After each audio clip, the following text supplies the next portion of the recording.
শবে বরাত শব্দটি ফার্সি। শবের অর্থ হচ্ছে রাত, আর বরাত শব্দের অর্থ হচ্ছে মুক্তি বা নাজাত।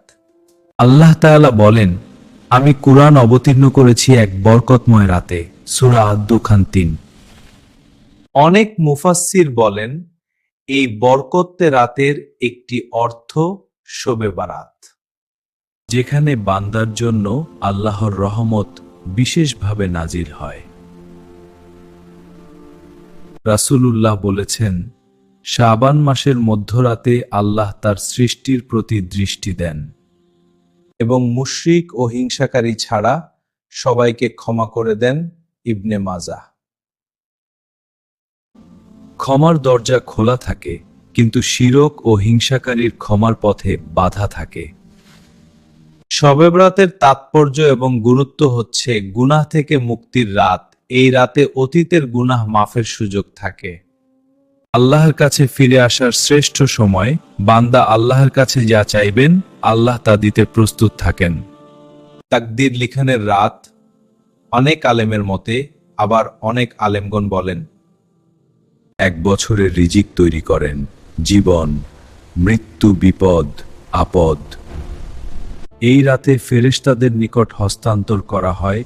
চূড়ান্ত সিদ্ধান্ত আল্লাহর কাছেই থাকে। দোয়া কবুলের বিশেষ রাত।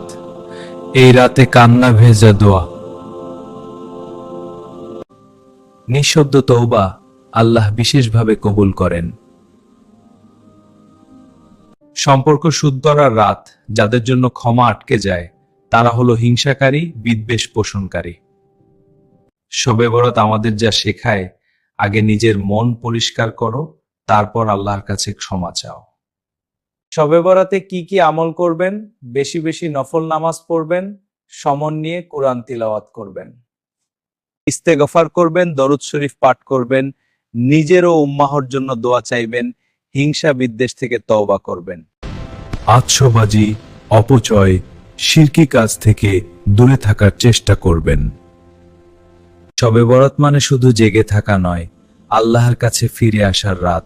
আল্লাহ আমাদের জীবনের সকল গুনাহ মাফ করুন। আমাদের পূর্ববর্তী আত্মীয় স্বজন যারা দুনিয়া থেকে চলে গেছেন, তাদের জীবনের সকল গুনাহ মাফ করুন।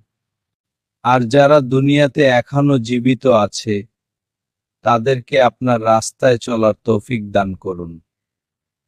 সেই সাথে আমাদের জীবনের সকল গুনাহ মাফ করুন। আমাদের সন্তান ও মা বাবাকে মাফ করুন। আমাদের স্ত্রী, ভাই, বোন, শ্বশুর শাশুড়ি, সকল আত্মীয় স্বজনদের জীবনের গুনাহ মাফ করুন। আমিন।